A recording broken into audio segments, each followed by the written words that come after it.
5 ऐसे legal rights अगर आपको सिखानी हो किसी इंडियन सिटीजन को। पुलिस ये कहती है मैं एफआईआर नहीं लिखूंगी। भाई तुम क्यों नहीं लिखोगे? तो सर क्या मैं मर जाऊंगा या कॉग्निजेबल ऑफेंस होगा तभी आप एफआईआर लिखेंगे? जरूरी नहीं है कि हर ऑफेंस कॉग्निजेबल हो तभी वो एक तगड़ा ऑफेंस है। Lawyering means knowing my rights and try to defend me from the exploitations. Deep fake इतना बढ़ गया है, आम आदमी इसमें क्या करे अपने आप को प्रोटेक्ट करने के लिए? केवल ये कहना कि 18 साल से मैं ज्यादा हूँ तो मैं कुछ भी डाउनलोड कर लूंगा, no it's not like that. पता है प्रॉब्लम कहाँ आई? जहाँ पे it was a heinous crime when it comes to sociality. Sir आप किसी भी मोबाइल से कुछ भी फॉरवर्ड कर दीजिए, उसका एक कोड होता है एट दैट टाइम। वो कोड आप अपने आप पकड़ लोगे कि जब ये स्क्रीनशॉट यहाँ से यहाँ शिफ्ट हुआ उस दौरान पे वो नहीं था जो अब है। सर इंडियन लॉज एआई के लिए कितने तैयार हैं? सो it's a game of challenges, opportunities, competition and finally the comparison. क्या पुलिस किसी को भी बिना किसी रीजन दिए अरेस्ट कर सकती है? व्हाट्सएप चैट्स कोर्ट में एविडेंस बन सकते हैं? Yes no. मुझे लॉ नहीं पता था, बोलकर बच सकते हैं क्या बॉस आफ्टर वर्किंग आवर्स अपने एम्प्लॉयज को फोन कर सकते हैं कि एम्प्लॉयज के पास राइट टू डिस्कनेक्ट? कि भैया आपको अपना काम 9 to 5 ही निपटाना है। From a very small ecosystem of academics to a big corporate world. तो I just bought a property near to my Chandigarh university. ICICI ने मुझे बिना बताए केवल ओटीपी मांग के उसने ऐसे डॉक्यूमेंट मुझसे साइन करा लिए।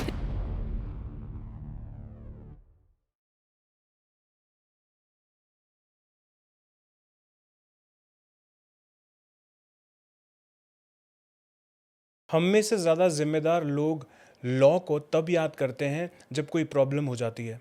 पुलिस स्टेशन का चक्कर लग जाए, जॉब चली जाए, किसी ने पैसे ठग लिए हो या फिर सोशल मीडिया पर कोई नया कंट्रोवर्सी चल रहा हो। लेकिन सच ये है कि कानून हर दिन हमारी ज़िंदगी में होता है, बस हमें उसका पता नहीं होता। फ़ोन अनलॉक करना चाहिए या नहीं, बॉस ऑफिस आवर्स के बाद कॉल करे तो आपके राइट्स क्या हैं, डीप फेक हो जाए तो क्या करें, व्हाट्सएप चैट्स कोर्ट में एविडेंस बन सकती हैं या नहीं, और एआई के साथ आने वाले चैलेंजेस क्या हैं। आज इन सब सवालों के जवाब देने के लिए हमारे साथ हैं डॉक्टर ब्रिजेंद्र सिंह यादव, मैनेजमेंट और लॉ दोनों दुनियाओं का गहरा एक्सपीरियंस रखने वाले, डबल डॉक्टरेट और चंडीगढ़ यूनिवर्सिटी में स्कूल ऑफ लीगल स्टडीज़ के डायरेक्टर। ये कॉन्वर्जेसन लॉयर्स के लिए नहीं है, ये कॉन्वर्जेसन उन सब लोगों के लिए है जो इंडिया में रहते हैं। तो अगर आप स्टूडेंट हैं, जॉब करते हैं, बिजनेस चलाते हैं या बस ये समझते हैं कि आपके राइट्स क्या हैं, मुझे लगता है आज का एपिसोड आपको एंड तक देखना चाहिए। जब लॉ पढ़ाते हैं तो आप कॉर्पोरेट लॉ ज़्यादा पढ़ाते हैं कि आप? If you ask it in one line, हम डिस्ट्रिक्ट कोर्ट के लॉयर्स नहीं बना रहे। Sorry to say, I am not going to hurt any sentiments of any district lawyer, but हम डिस्ट्रिक्ट लॉयरिंग नहीं सिखाते हैं, हम इनको कॉर्पोरेट लॉयरिंग सिखाते हैं। जब हम कॉर्पोरेट लॉयरिंग की बात करते हैं तो हम डेटा प्रिवेसी की बात करते हैं। हम डेटा प्रिवेसी की बात करते हैं तो डेफिनेटली हम वहाँ पर कॉर्पोरेट लॉज के हर वो छोटे मोटे जो नुआंसेज हैं वो इनको सिखाते हैं, so that their litigation processing gets strong when it comes to the demand of a corporate lawyer. आज की डेट में लोग कहते हैं कि अगर कोई भी तरीके का वकालत का काम है तो ये वकील ही करेगा। नहीं एक नॉर्मल ह्यूमन बीइंग के लिए लॉ किस हद तक समझना ज़रूरी है, किस हद तक पढ़ना ज़रूरी है और अप्लाई करना ज़रूरी है? सर आपकी पहली वाली बात बिल्कुल करेक्ट है। एक्चुअली देखा जाए तो ये अगर आप डिग्री के व्यू ऑफ पॉइंट से पूछेंगे तो ऑब्वियसली लॉयरिंग करने के लिए मुझे लॉयर की डिग्री चाहिए, बट ये डिग्री तक ही क्वेश्चन सही है। सर मुझे मेरे घर में एज अ लेमैन और एज अ ह्यूमन बीइंग क्या मुझे नहीं पता होना चाहिए कि आज यार अगर मैं मोबाइल खरीद के लाया हूँ तो मेरे मोबाइल के कुछ राइट्स हैं, मेरे मोबाइल में मैं टर्म्स एंड कंडीशंस में साइन कर रहा हूँ, बगैर पढ़े साइन कर दिया, या वो जो हम ऐप्स यूज़ करते हैं मोबाइल्स में, यू साइन, वो ऐप्स में पूछता है ना, you understand this terms, kindly click, we click it. तो क्या आपको नहीं लगता कि as a layman, as a constitution of India में भी है, नहीं है कोई बात नहीं, ह्यूमन बीइंग आपको नहीं लगता कि जब तक आपको अपने राइट्स नहीं पता होगे, लॉयरिंग नहीं पता होगी, लॉयरिंग का मतलब केवल एक लड़ना नहीं है सर वहाँ जाके, lawyering means knowing my rights and try to defend me from the exploitations which I am presuming that if I go out of my home maybe exploitation would start. Even let's take an example sir, हम traffic police का हमको यही नहीं पता कि 100 रुपये का चालान, 100 रुपये से ऊपर का चालान एएसआई और ऊपर का रैंक काट सकता है, 100 रुपये तक का चालान केवल एक हवलदार काटता है। अगर हवलदार वहाँ खड़ा है और उसने अगर 200 रुपये लिए हैं तो you have to show cause him with the certain note. तो इसकी पढ़ाई कैसे हो? एक आदमी, एक नॉर्मल लेमैन आदमी, citizen of the sir, country कैसे पढ़ाई सर हम करे? फाइनेंशियल लिटरेसी तो बहुत उत्सुकता से सीखते हैं कि सर मुझे बता दीजिए मेरे को म्यूचुअल फंड में कहाँ पैसा लगाना है, सर मुझे प्लीज़ बता दीजिए मुझे आरडी करानी है कि एफडी करानी है। तो जब हम ये क्वेश्चन अपने वो क्लाइंट से पूछते हैं, वो आपका वो आता है एलआईसी एजेंट, उससे पूछते हैं, हम उससे ये क्यों नहीं पूछते सर भैया मुझे तुम यार 8th क्लास के बाद हम अपनी हायर एजुकेशन से क्यों नहीं पूछते हैं कि सर 8th के बाद हमें लिटरेसी एजुकेशन या लीगल लिटरेसी हमारे के लिए कंपलसरी करिए। मैं तो इसको एक पावर बना के यूज़ करना चाहता हूँ, एक लॉ बना के यूज़ करना चाहता हूँ कि लॉ लग जाना चाहिए कि the moment my student has pass class 8th he should read 3 papers, 3 curriculum, 3 subjects, 3 courses in every aspect of his domain of his knowledge. BTech करेगा तो भी तुझे ये पढ़ना पड़ेगा क्या? Legal literacy, environmental law, very important sir, environment is a matter of sympathy. And तीसरा behavioural science. Sir आप कुछ भी बन जाइए, अगर if you don't have a behavioural modelling you won't be, आप इंजीनियर बन जाएंगे, आज की डेट में बिहेवियरल साइंस वेरी इंपॉर्टेंट कितनी ज़्यादा पढ़ाई जा रही है इन द का सबसे अच्छा एग्जाम्पल आपने अभी एशिया पैसिफिक का करंट सिलेबस नहीं देखा। Asia Pacific has introduced behavioural science in every semester, whether you are doing PGDM और whether you are doing whatever. उसने बिहेवियरल साइंस 1, 2, 3, 4, 5, 6 3rd सेमेस्टर तक उसने पूरे बिहेवियरल साइंस लगा रखा है। रीज़न वही है कि सर मैं अच्छा इंसान नहीं बन पाया, इंजीनियर तो बन गया, मुझे एम्पैथी नहीं पता सर EQ क्या होता है। और एक नया कंसेप्ट अभी आया है, नेगोशिएशन नहीं होता अब, सिनर्गोशिएशंस होते हैं, सिनर्जी विद नेगोशिएशंस। क्या मतलब? सर मैं आपके सामने बैठा हूँ, आपने बोला सर मैं रिज़ाइन करके जा रहा हूँ, मैंने बोला कितने पैसे लोगे? रुक जाओ, नो सर मैटर पैसे का नहीं है, मैटर है मेरा वर्क लाइफ इंटीग्रेशन का। सर मेरा मैटर है पक्स का, पक्स की बात आती तो अगेन पैसा is not there as a पक्स। सर मेरे इमोशनल स्टैंडर्ड्स का क्या, मेरे प्रिंसिपल्स का क्या? सर मेरी डिग्निटी मेंटेन नहीं हो रही। तो वो जो सिनर्गोशिएशंस है ना, सिनर्जी होती है। Okay fine, you are my employ, stay here, I give you whatever you need as a employ and as a human. तो वो ह्यूमन नेगोशिएशन जो है उसका एक नया टर्म आया है आपकी कॉर्पोरेट की दुनिया में, सिनर्गोशिएशन, सिनर्जी कम नेगोशिएशन। एक कंसेप्ट और है सर, जब भी आप कोई भी नेगोशिएशन करते हैं या आप ज़्यादातर देखते हैं सर किसी भी कॉर्पोरेट में आप कहते हैं जी लॉ की पढ़ाई क्यों ज़रूरी है? सर आप नॉर्मल से कोई भी आप एवेन्यू उठाइए अपनी लाइफ का, कोई भी इवन, चलिए वर्क प्लेस पे आते हैं, बंदे के रिक्रूटमेंट से लेके उसके एग्जिट तक हर एक स्टेप में लॉ लगा हुआ है। हर एक स्टेप में आप कुछ भी कह लीजिए, कहते हैं जी आपका जो वर्क टेबल होगा, वर्क स्टेशन होगा, उसका भी, उसमें भी लॉ लगा हुआ है, उसमें केडर्स बटे हुए हैं कि एक केडर को इतना ही टेबल मिलेगा। If I am a dean then I will get a dining table like of table, huge table, otherwise for a assistant professor you get only a space of this. यहाँ पे भी law लगे हुए हैं।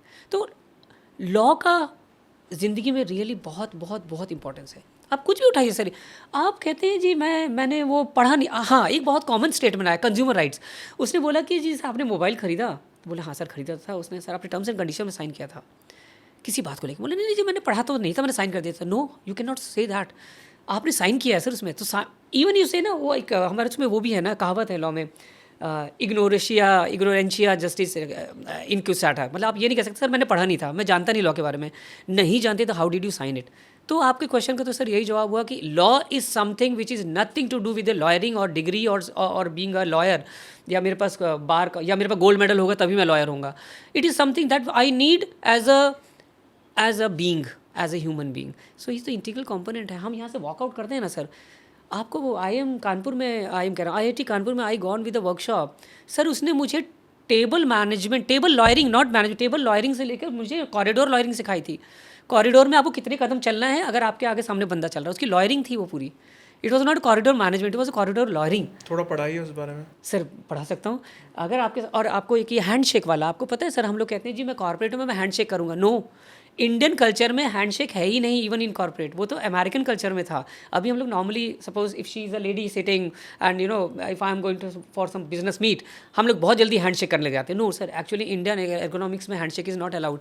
हमारे इसमें difference कहा गया है, मैंने बिजनेस एटिकेट्स में पढ़ा था, तो उसमें क्लियर लिखा हुआ है कि handshake is particularly not allowed in Indian sub context, Indian ocean में अलाउड नहीं है। We have a difference of 5 metres, हमारे बीच में 5 मीटर का डिफरेंस होता है, even if you are sitting on a business table. But हम लोग क्या बोलते हैं, नहीं सर ये तो कॉर्पोरेट सब चलता है, तो सब नहीं चलता है। इंडिया का मेरे पास पूरा एक बायलॉज है सर, 20 डॉक्यूमेंट 20 पेजेस का।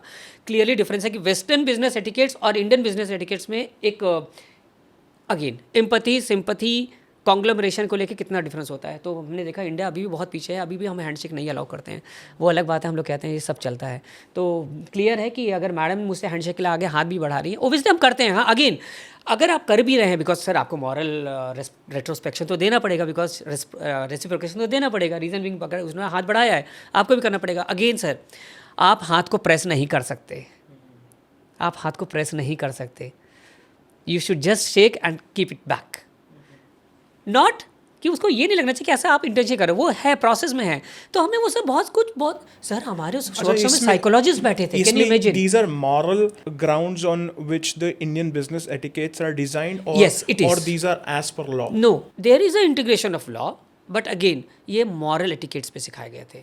तो क्योंकि इंडिया में सर सबसे इंपॉर्टेंट क्या होता है सर, आप कोई भी बिजनेस रन करें, we go with the culture. हम अपने कल्चर को कभी सबड्यू नहीं करते हैं, अपने कल्चर को हम कभी सबमर्ज नहीं करते हैं। हम कहते हैं ना यार कि इन बार हम सर कोई बिज़नेस भी खोलते हैं, हमारा बिज़नेस उसी एरिया में चलता है जहाँ पे रिलीजन का भी एक फैक्टर होता है, रिलीजन एंड कल्चर। इंडिया का हर बिज़नेस, चाहे वो यूनिवर्सिटी एजुकेशन सिस्टम हो, चाहे वो एक दुकान वाला दुकान खोलता है, वो पहले ये देखता है वहाँ की जेंट्री क्या है। We go with the gentry. तो जब मैं कह रहा हूँ कि we go with the gentry, we go with the longitude and latitude, so definitely we go with the moral demography, culture as well, we have to. तो वो जो हैंडशेक वाली बात है, ये मुझे अभी कुछ 2017 की वर्कशॉप थी, उसमें पता चला कि अच्छा ऐसा भी होता है। कैसी गलतियां हैं जो लॉ के स्टैंड पॉइंट से डेली बेसिस पर लेमैन या सिटीजन्स करते हैं, जो आप पढ़ाते भी और आप बोलते हैं कि ये बेसिक गलती है? जैसे आपने बताया चालान के बारे में। अभी चालान के बारे में बताया मैंने आपसे, बोला ना सर एलआईसी एजेंट आपके यहाँ एलआईसी करने आता है। अभी मैं चलिए रिसेंट एग्जांपल्स आपसे शेयर करता हूँ। I just bought a property near to my Chandigarh university. ICICI ने मुझे बिना बताए केवल ओटीपी मांग के उसने ऐसे डॉक्यूमेंट मुझसे साइन करा लिए। फिर बाद में मैंने उसके चेक को ही नहीं लिया। मैंने कहा मैं चेक ही नहीं लूँगा, अब तुम कैसे मेरे ऊपर ईएमआई लगा दोगे। मैंने अपना हाउस लोन पूरा उसको डिसॉल्व कर दिया। मैंने कहा मैं लूँगा ही नहीं। क्यों सर? उसने क्या लगाया था, what he said to me, ये नॉर्मल सी गलती है बीइंग, और वो भी मैं बीइंग अ लॉयर कर रहा हूँ, मतलब I claim my self as a gold medalist. उसने मुझे जो टेन्योर कवर किया 15 साल का किया, पर जो इंश्योरेंस कवर किया वो 5 साल के लिए किया। मैंने कहा वाई सो?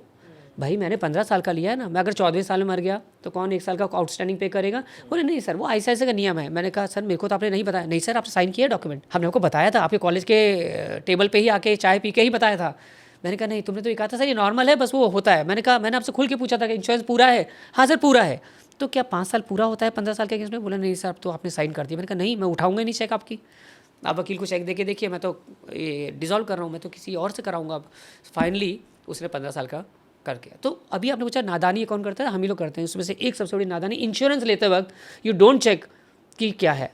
एक और एग्जांपल, उसमें भी my friend was finally found to be a victim. Sir car के इंश्योरेंस जब हम लेते हैं, एक्सीडेंट वाला जो इंश्योरेंस, हम लोग देखते नहीं है, बस देखते हैं कि अच्छा सबसे सस्ता ऑनलाइन कौन सा पड़ रहा है। एक तो ये ऑनलाइन जब से चल गया है ना, it's just like hallucination type का है, वो हिप्नोटिज्म है, नॉट हेलुसिनेशन, हिप्नोटिज्म है। सर हमको लगता है यार मैं ऑनलाइन करूँगा ना, इस एजेंट से नहीं करवाऊंगा ना, मुझे 2000 सस्ता पड़ेगा। सर उसके जो अंदर टर्म्स एंड कंडीशंस आप पढ़ते ही नहीं हैं। मैंने अभी मेरे फ्रेंड ने किया तो उसको जो उसने दिखाया कि ज़ीरो डेप कहने के लिए होता है, ज़ीरो डेप ऐसा कुछ होता ही नहीं है। जब आप वर्कशॉप पे जाएंगे ना, वो आपके ऊपर इतने क्लेम लगा देगा। फाइनली उस फ्रेंड का मेरा बिल था 34,000 का, they said no sir we will give you only 27,000, आपको वो 8,000 खुद पे करने पड़ेंगे। एंड ही हैड टू पे। उसकी गाड़ी वर्कशॉप पे चली गई, अब क्या करेगा बेचारा। तो इन्हें नादानियाँ की आपने बात की, गलतियाँ जो नॉर्मल लाइफ की, वो यही है। इंश्योरेंस करते वक्त आप चेक नहीं करते हैं, आप लोन लेते वक्त देखते नहीं है इसकी रीपेमेंट का टर्म्स एंड कंडीशंस क्या है। एक ट्रैफिक चालान पे आप हवलदार खड़ा है, उसने बोला 500 का कटेगा, आपने कटवा लिया।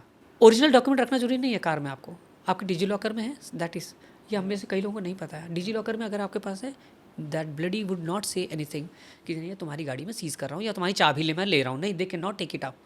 तो ये छोटी छोटी गलतियाँ हैं सर जो नॉर्मली हम देखते हैं अपनी लाइफ में, और हम ही लोग करते हैं sir. We people do it, जो हम अपने को बहुत लर्नड मानते हैं।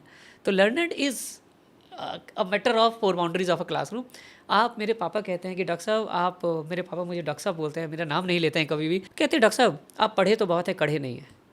तो दैट कढ़ना is the reply to your question, कि वो हम गलतियाँ करते हैं सर। 5 ऐसी लीगल राइट्स अगर आपको सिखानी हो किसी इंडियन सिटीज़न को, तो वो कौन सी 5 राइट्स होंगी जो आप उनके दिमाग में आज इस फोरम से इस पॉडकास्ट के माध्यम से उनको बताना चाहेंगे? सर ये बहुत ही जेन्युइन क्वेश्चन आपने पूछा है। आई थिंक सो बहुत राइटफुल क्वेश्चन आपने पूछा है। ये टाइम डिमांडिंग क्वेश्चन है, बच्चा नहीं समझ रहा है इस चीज़ को। अगर बात आती है 5 पावर्स की, आपने 5 पावर्स पूछा, if I am not wrong. Sir 5 power में सबसे पहला पावर जो कि आपके कॉन्स्टिट्यूशन में क्लियर है, उसका यूज़ करना हमको अभी नहीं आता। हम उसका यूज़ डिस्ट्रक्टिव फॉर्म में पूछते हैं कि सर मेरे को राइट टू इक्वालिटी नहीं मिला। आर्टिकल 14 बहुत बड़ा है, बहुत बड़ा ओशन है, और उसमें इतनी सारी ट्रिब्यूटरीज एंड डिस्ट्रीब्यूटरीज हैं, आप एक बार पकड़ तो लो उसको। तो पहलू चलता है एक ह्यूमन बीइंग को, एक सिटीजन को आप राइट टू इक्वालिटी दीजिए। दूसरा, सर हमेशा पुलिस ये कहती है मैं एफआईआर नहीं लिखूंगी। भाई तुम क्यों नहीं लिखोगे? बोला जी कॉग्निजेबल ऑफेंस नहीं है। तो सर क्या मैं मर जाऊंगा या कॉग्निजेबल ऑफेंस हो गया तभी आप एफआईआर लिखेंगे? एफआईआर का आप मीनिंग समझिए, फर्स्ट इन्फॉर्मेशन रिपोर्ट। सर मैं आपसे कह रहा हूँ मेरे साथ वहाँ मेट्रो में कुछ हुआ, आप लिखिए ना एफआईआर। कहते नहीं जी इन छोटे छोटे मैटर का तहरीर लिखा जाएगा। मैंने कहा वाई तहरीर, वाई नॉट सीधा एफआईआर लिखिए ना। जीरो एफआईआर रिपोर्ट आप बात करते हैं तो एफआईआर की बात कीजिए। तो मेरे को सबसे दूसरी पावर जो बंदे में होनी चाहिए वो कि राइट टू एफआईआर। तुरंत एफआईआर पहले आप लॉन्च कीजिए, रिगार्डलेस ऑफ सेइंग कि ये कॉग्निजेंस है या नहीं है। Know please don't say so. Then sir arbitrary आपका क्या करता है पुलिस? गरीब है बेचारा, मर्सीलेस होता है वो, आप उसके ऊपर उसको आप अरेस्ट करते हैं। आर्बिट्रेरी अरेस्ट आप नहीं कर सकते भैया। आप उसको विद डिग्निटी लेकर जाइए कि बोलिए सर चलिए आपको पुलिस स्टेशन चलना है, he will go. Then 24 hours से ज़्यादा आप उसको आपको जज को दिखाना ही होगा। फिर अगेन जी वो कॉग्निजेबल मैटर नहीं था इसलिए हमने उसको बंदी बनाए रखा। क्यों भाई? आप उसको प्रोड्यूस कीजिए, कोर्ट विल डिसाइड इट। तो right to that arbitrary power उसके पास होनी चाहिए, क्वालिटी होनी चाहिए। Right to information very important. अभी क्या करते हैं सर ये लोग, ये मेरी चौथी पावर है सर, कहते हैं जी सुप्रीम कोर्ट के ऊपर आप या किसी कोर्ट के ऊपर आप उनसे राइट टू इन्फॉर्मेशन नहीं ले सकते। सर क्यों? क्या वहाँ पर ह्यूमन बीइंग नहीं बैठा है? अगर ह्यूमन बीइंग बैठा है तो सर वो मेरे लिए as volatile as normal person है। तो सर मेरे को लगता है राइट टू इन्फॉर्मेशन हर एक संस्था पे लगना चाहिए, unless and until it is something related to the national integrity और national defence, territorial jurisdiction. I think सबके ऊपर लगना चाहिए right to information. And the last very important, consumer rights. मेरे को फ्रिज खरीद रहा हूँ, उसकी ईएमआई की रीपेमेंट कैसी होगी मुझे नहीं पता। मैंने आईफोन खरीद लिया, मेरे यहाँ 4-5 फ्रेंड्स ने खरीद लिया, लुट गए। They have drowned their salary sir, they are earning 1.5 lakh. उनका ईएमआई इतना तगड़ा जा रहा है, बताया था कुछ और अच्छा एक चेक बाउंस होता है ना सर, उसमें कितनी आपको मशक्कत करनी पड़ती है अपने सिबिल स्कोर को बचाने के लिए, मुझे नहीं पता। तो सिबिल स्कोर, तो मुझे कंज्यूमर राइट्स क्लियरली होना चाहिए कि अगर मैं आपसे कोई चीज़ उधार ले रहा हूँ मार्केट में जाकर तो मुझे इसको रीपेमेंट करने में हम बहुत जल्दी साइन कर देते हैं। Is this not universal in nature और just in India? No, mostly time हमने जब लास्ट 7 ईयर से मैं लगातार यूएस जा रहा हूँ, व्हाट आई हैव सीन, जो कंज्यूमर राइट्स की आप बात कर रहे हैं sir, foreign countries are so aware. वहाँ हिडन जैसी कोई चीज़ है ही नहीं। There is a huge dozens of lucidness in the whole process. उसका रीज़न ये है कि वहाँ पे कंपनी सू हो जाती हैं। कंपनी सू हो जाती है because there is an attempt on instant, you do you be fired. यहाँ क्या होता है सर, यहाँ पे प्रोसेस, लोग कहते हैं सर कि सर मुझे ना न्याय नहीं मिलेगा, मैं गरीब हूँ। नहीं सर, प्रॉब्लम यहाँ लॉ की नहीं है, लॉ गरीबी नहीं बता रहा है, लॉ आपको इंजस्टिस नहीं दे रहा है। Access to justice is a problem, वहाँ तक पहुँच नहीं पा रहा। क्यों? कहीं ना कहीं मैं अनअवेयर हूँ, एक वो रीज़न है, कहीं ना कहीं वो प्रोसेस इतने कॉम्प्लेक्स हैं कि मैं एज ए लेमन उसको समझ नहीं पा रहा हूँ। व्यूअर्स के इंटरेस्ट के स्टैंड पॉइंट से, जो व्यूअर्स सारे फेजेस ऑफ लाइफ में समझ पाएँ पुलिस का इंडिया में क्या रोल है, पुलिस ने किस किस तरीके से इंडियन सिस्टम में सिविल राइट्स को किल किया हुआ है और कैसे पुलिस एम्पावर भी करती है। 2 पार्ट्स में बात करते हैं। तो जैसे पहले ये एक सवाल कई बार उठकर आता है कि पुलिस वाले सबसे पहले अगर किसी को बिना वारंट के भी या वारंट के साथ अपराधी बोल देते हैं और उनको पकड़ लेते हैं तो हाथ से सबसे पहले फ़ोन छीन लेते हैं। तो क्या पुलिस का राइट है किसी का phone छीनना with or without warrant, with a cognizable offense or without a cognizable offense till it is not proven? अगर वो जेल में भी भर्ती कर रहे हैं तो फ़ोन पहली बार पकड़ने में उनसे छीनना अलाउड है कि नहीं? सर आपने इस क्वेश्चन में आई थिंक सो 5-6 क्वेश्चंस पूछे हैं जो कि अहम भूमिका निभाते हैं, क्योंकि आपने जो सवाल पूछा है वो मुद्दा तो है। सर ज़रूरी नहीं है कि हर ऑफेंस कॉग्निजेबल हो तभी वो एक तगड़ा ऑफेंस है।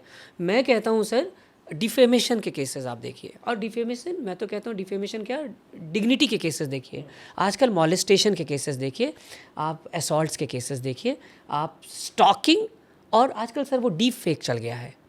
सर डीप फेक के केसेस मैं कहता हूँ इतने बड़े कॉग्निजेबल ऑफेंस हैं, even it comes under civil courts, but sir उसकी वजह तो डिफेमेशन है, जो डीप फेक जो लगा हुआ है। अब आपने कहा मोबाइल छीनना, सर जब किसी, because sir see India is again that goes with the culture. हमारे यहाँ जो लेडीज़ हैं, हमारे यहाँ जो माताएं बहनें हैं, हमारे यहाँ जो एक अपोजिट जेंडर है जो हमारे, उनकी एक रेस्पेक्ट लेवल है, उनका एक स्टेटस है। आपने बोला मोबाइल, सर ऑफ कोर्स जब इस तरह के केसेस आते हैं वहाँ कॉग्निजिबिलिटी चेक नहीं हो रही है, वहाँ पे सब्टिलिटी चेक हो रही है आपकी डिग्निटी की, तो फ़ोन ले सकती है नो डाउट।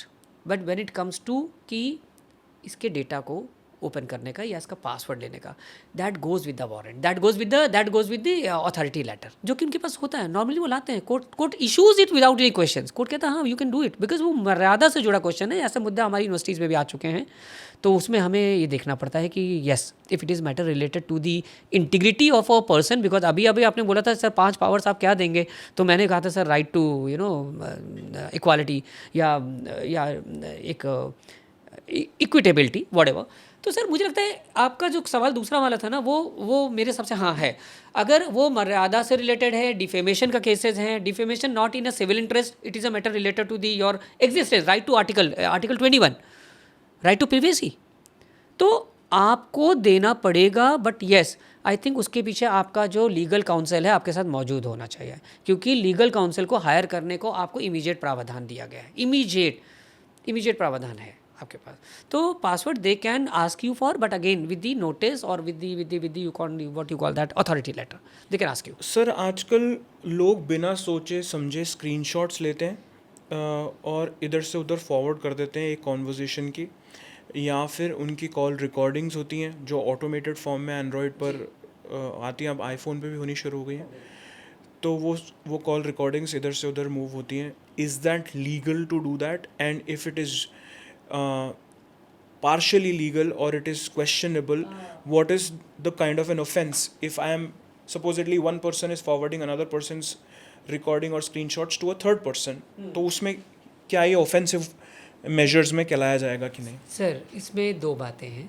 पहली बात, क्या मैं आपको डिफेम करने के इरादे से ये कर रहा हूँ and you are not up to that doing your work, like आपका एक पोजीशन है, स्टेटस है सोसाइटी में, but I want to subdue you, I want to submerge your existence, I want to dissolve your presence in the society. अगर मैं उस basis से screenshot ले रहा हूँ या किसी मैटर को मैं मिस इंटरप्रीट करके स्क्रीनशॉट बना के रख ले रहा हूँ, या मैं आपके किसी डेटा को हैक कर रहा हूँ, या मैं उस डेटा को इनकॉन्फिडेंशियल कर रहा हूँ जो which is related to your defamation by intention, then it is a offence for the other party which you can claim very suitably. But when, जो मैंने इसके पहले अभी आपसे एक केस सॉल्व कर जो बात की थी, अगर मैं आपकी किसी बात से डिफेम हो रहा हूँ और मैं उस वजह से आपके स्क्रीनशॉट को रख रहा हूँ कि अच्छा तूने मुझसे ये बात बोली है ना, मैंने रख ली, क्योंकि सर आपको पता है अब तो कोर्ट्स में व्हाट्सएप एविडेंसेस मान लिए गए हैं। तो अगर वो टेक्स्ट आपने अपने आप पे सेव किया है for saving you that you were not wrong at certain instance और सर्टेन थिंग, तो आपका व्हाट्सएप स्क्रीनशॉट आपके बहुत बड़े एविडेंसेस हैं, और ये भी आज की डेट में सर डेटा प्रिवेसी से रिलेटेड है। एक नए तरीके का ऑफेंस आया है कि मैंने आपका स्क्रीनशॉट लिया, मैंने स्क्रीनशॉट तीसरे को फॉरवर्ड किया जी, लेकिन उस स्क्रीनशॉट के अंदर मैंने एआई यूज़ करके उसका प्रूफ कैसे प्रूव हो वो कॉन्वर्जेशन। सर आप बीटेक वाले जो बच्चे हैं उसमें जो बच्चा आपका बेसिकली डीजी लॉस पढ़ के आता है, या मैं कहता हूँ कि डेटा इंक्रिप्शन लॉस पढ़ के आता है, सर आप किसी भी मोबाइल से कुछ भी फॉरवर्ड कर दीजिए, उसका एक कोड होता है एट दैट टाइम, वो कोड आप अपने आप पकड़ लोगे कि जब ये स्क्रीनशॉट यहाँ से यहाँ शिफ्ट हुआ उस दौरान पे वो नहीं था जो अब है, सर वो पकड़ में आ जाता है। बट वही है, उसके पीछे बहुत बड़ी फॉरेंसिक्स लगी होती है, वो इतना आसान नहीं है। अगर आप बोलो सर ज़रा मेरा चेक करा लो, तो वो लैब स्पेशल लैब्स हैं और आज भी है वो लैब, आप बेंगलुरु जाइए,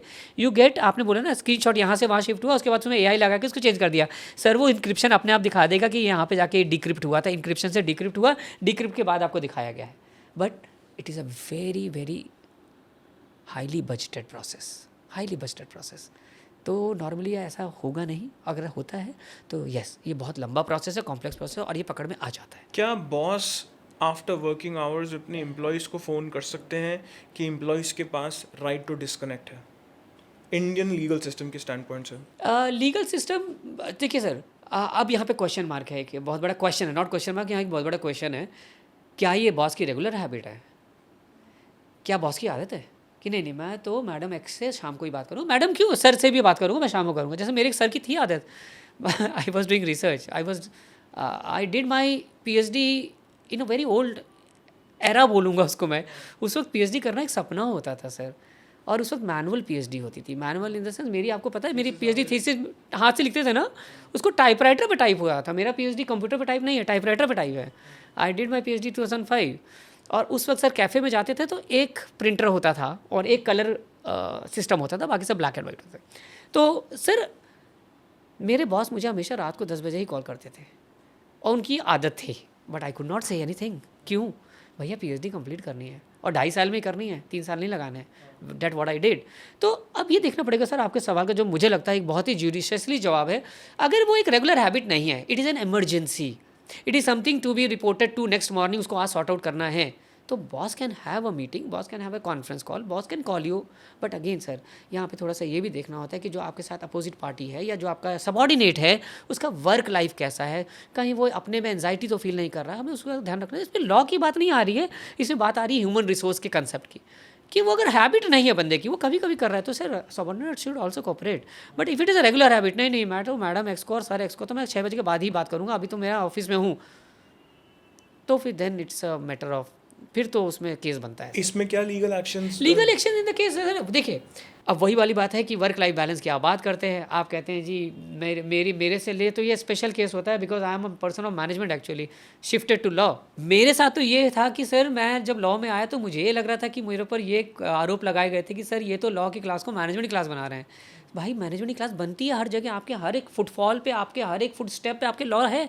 आप घर से कदम तो बाहर निकालिए, लॉ है उसमें, ठीक है। आप अपनी गाड़ी कल पार्क तो कर दीजिए, लॉ है। क्लासेस में आप लॉ के साथ आपको मैनेजमेंट पढ़ना पड़ेगा, बिकॉज अभी कॉर्पोरेट की दुनिया है, कॉर्पोरेट लॉयरिंग की दुनिया में अगर if I am not able to convince my client on the basis of the empathy, the sympathy, the congregations, the conglomerations, then I would not be a successful lawyer at all. मैं सरकारी वकील नहीं हूँ, मैं defence lawyer नहीं हूँ। Legality बनती है बिकॉज सर वर्किंग आवर्स में इस पर भी एक लॉज है, मैं अभी आपको एग्जैक्टली नहीं बता पा रहा हूँ। कुछ नियम है उसमें कि कुछ है उसमें कि 8 आवर्स, अभी वो आने वाला है बहुत दिन, बहुत जल्दी वो उसमें एक हायर एजुकेशन कमीशन बैठ चुका है कि भैया आपको अपना काम 9 to 5 ही निपटाना है। और आपको पता है 5 डेज़ होने जा रहा है, पूरी इंडिया बहुत जल्दी 5 डेज़ होने जा रही है कम्प्लीटली, इसी वजह से, because work life balance, family life का डिस्टर्ब होना, एनजाइटी का आना, फटीग आना, ये इसके सबसे बड़ी रीजंस हैं। दैट्स वाई जो है आपका ये जो आप बोल रहे हैं 5 बजे के बाद कॉल या 5 बजे के बाद कॉल करना, यस एक समय आने वाला है कि ये लॉ का हिस्सा बनने वाला है, बहुत जल्दी बनेगा। फटीग से जैसे बर्नआउट हो रहा है, क्वाइट क्विटिंग हो रही है, टॉक्सिक वर्क कल्चर है, उसकी वजह से स्पेसिफिकली जो यंग क्राउड है, जेनजीज जो हैं, वो क्विट कर रहे हैं, गायब हो रहे हैं। क्या ये लैक ऑफ लीडरशिप का रीज़न है या उनका सीधा साधा फेलियर? अभी क्या हुआ, मैं पिछले 10 साल में देख रहा हूँ एक बहुत बड़ा पैराडाइम शिफ्ट हुआ है from a very small ecosystem of academics to a big corporate world. क्या हुआ है sir shift? Competition has grown along a high up. यहाँ प्रॉब्लम नहीं थी, क्योंकि जब कंपटीशन बढ़ा तो अपॉर्चुनिटीज़ भी बढ़ी, पैकेज भी बढ़े। पता है प्रॉब्लम कहाँ आई? जहाँ बर्नआउट आया, हमने कंपटीशन के साथ कंपैरिजन लगा दिया। तो when it came to comparison, anxiety वहाँ से शुरू हुई। अब लीडरशिप की चैलेंज देखिए, being a person from HR shifted to law, मुझे तो वहाँ पर लॉ भी देखना था, लीगैलिटी भी देखनी थी, यूनिवर्सिटी का डिसिप्लिन भी देखना था। बहुत सारे केसेस आते हैं, I am the head of anti ragging, वहाँ पे सर मेरे पास यूनिवर्सिटी के केसेस आते हैं जहाँ पे मुझे यार समझ नहीं आता, मैं बच्चे को उसकी करियर देखूँ, क्योंकि जो लड़के ने किया वो गलत तो किया है, लॉ तो क्लियर है, punishable under this act, but यार उसका साल खराब हो जाएगा, और साल नहीं उसकी डिग्री खराब हो जाएगी। आप कैसे बैलेंस करते तो हैं? यहाँ पे बैलेंसिंग इज़ वेरी इंपॉर्टेंट। हम एक तरफ उसको पनिशमेंट देते हैं फॉर श्योर, मैं बिल्कुल झूठ नहीं बोलूँगा, पनिशमेंट देते हैं। सर वो डिपेंड करता है कि मोड ऑफ केस क्या था, उसका नेचर ऑफ हैपनिंग कैसी थी, उसमें माइक्रो मेजर फैक्टर्स क्या लगाए गए थे, इंस्टिगेशंस कहाँ से आई थी, इन्फ्लुएंसर्स कौन थे, पूरा पेरिफेरी कैसे डिज़ाइन हुआ था। और बहुत सारा मेहनत का काम है ये प्रोसेस। हमको एक एक इंक्वायरी कमेटी में एक एक महीने लग जाता है, तब तक वो लड़का सस्पेंड रहता है, पहले ही वो अटेंडेंस लूज कर चुका होता है, तो ऑलरेडी आपने उसको हाफ पनिशमेंट दे दिया है। तो फाइनेंशियल इम्प्लीकेशंस तो बहुत छोटी बात है उस बच्चे के लिए। मॉनिटरी क्लेम आपने कर दिया, बच्चे ने भर भी दिया, बट क्या ये रिफॉर्मेटिव थ्योरी है? क्योंकि आज की डेट में law has shifted from a retribution to reformation. अब आपने किया क्या उसको? अभी सर मैं तिहाड़ जेल पे विजिट पे था, कुछ एक शायद 2021 की बात है सर। तिहाड़ जेल की आपको एक अच्छी बात, मुझे नहीं पता लोगों को पता है कि नहीं पता है सर, वहाँ पे रिफॉर्मेशन किया जा रहा है पनिशमेंट देने के बजाय। वो तो पनिशमेंट में तो चल ही रहे हैं बेचारे, जो भी हैं बेचारा, तो मैं ऐसे ही बोल रहा हूँ, मतलब जिसने नॉन कॉग्निजेबल भी किया, अगर वो भी वहाँ बंद है या कुछ भी कारण है सर, उनकी रिफॉर्मेशन थ्योरी पे काम हो रहा है तिहाड़ जेल में। उनको ऐसे ऐसे वोकेशनल कोर्सेज पढ़ाए जा रहे हैं कि जब उम्मीद के साथ कि कल को अगर वो बाहर निकले तो वो एक कंसिक्वेंशियल या सिक्वेंशियल क्रिमिनल्स ना बने, वो अपनी ज़िंदगी को किसी और ढर्रे से जिए। Coming back to disciplinary committee, आपने जो सवाल पूछा था, हम जहाँ पर एक तरफ बच्चे को पनिशमेंट लगाते हैं टू टीच हिम कि भैया तुम्हें इस संसार में ऐसे ही जीना है, अगर आप गलत करोगे तो law is going to punish you, right. Law is not something like वो स्वीट बॉक्स नहीं है कि आपको हर जगह स्वीट मिलेगी, you will be punished. But at the same time sir, हम रिफॉर्मेशन थ्योरी लगाते हैं, उसकी मेंटल काउंसलिंग की जाती है, उसको काउंसलिंग सेशंस में बैठाया जाता है, और हमारे पास ड्रग्स के केसेस भी आते हैं। और अभी हाल फिलहाल में ही आया है, कुछ बहुत पुरानी बात नहीं, कुछ एक 20-25 दिन पहले भी हमारे पास ऐसे केसेस आ चुके हैं जहाँ पे it was a heinous crime when it comes to sociality. Heinous crime का होना, मर्डर होना ही हीनियस क्राइम नहीं है। When it attacks you as a person, when it attacks your again मैं कहूँगा इंटीग्रिटी, वो मेरे लिए हीनियस क्राइम है। तो जब आप उसको पनिश करते हो, मॉनिटरी पनिशमेंट लगाते हो या उसको सस्पेंशन करते हो, तो साथ ही साथ सर आपको रिफॉर्मेशन थ्योरी पे काम करना होगा। इसकी काउंसलिंग कराने की जिम्मेदारी भी आपकी ही है एज अ, बिकॉज सर कहते हैं ना, टीचर जो है सेकंड पेरेंट होता है, और मैं तो कहता हूँ सेकंड क्यों सर, वो प्राइमा पेरेंट होता है। बायोलॉजिकल नहीं होता है बट प्राइमा होता है। मैक्सिमम टाइम बच्चा उनके साथ सर 9 to 5 बच्चा मेरे साथ है और 5 to 9 वो मम्मी के साथ है। तो 5 to 9 जितनी माँ उसकी जिम्मेदारी निभा रही है, तो 9 to 5 तो मुझे भी निभाना पड़ेगा ना। सो कहते हैं ना कि sir be their parents, biological parent होना ज़रूरी नहीं है। किस तरीके के सबसे ज़्यादा गंभीर रैगिंग के केसेस हुए हैं जो आपने अभी देखे हैं या जिनको आपने सॉल्व किया, और कैसे? बहुत अच्छा सवाल है ये, मतलब ये तो सवाल इतना नीडेड सवाल है।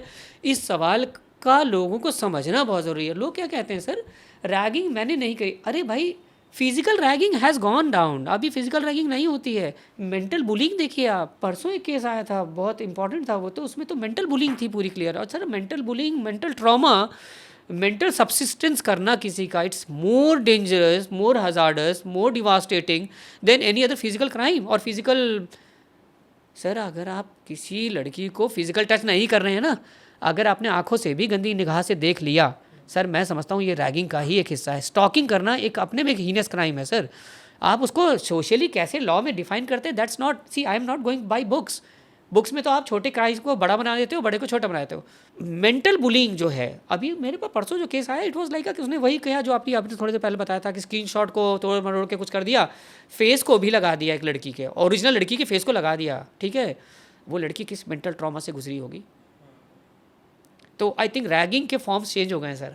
फिजिकल रैगिंग अब नहीं होती है कैंपस में, क्योंकि पता है फिजिकल करेंगे तो वो तुरंत दिख जाएगा कैमरे में, थोड़ा मेंटल करेंगे, थोड़ा सा हैरेसमेंट करेंगे, स्टॉकिंग करेंगे, तो प्रूव करने में टाइम लगेगा, जो कि लगता है। क्योंकि सर सोशल मीडिया इतना आगे पहुंच गया है ना, बच्चा सोशल मीडिया का बहुत डिवास्टेटिंग यूज़ कर रहा है।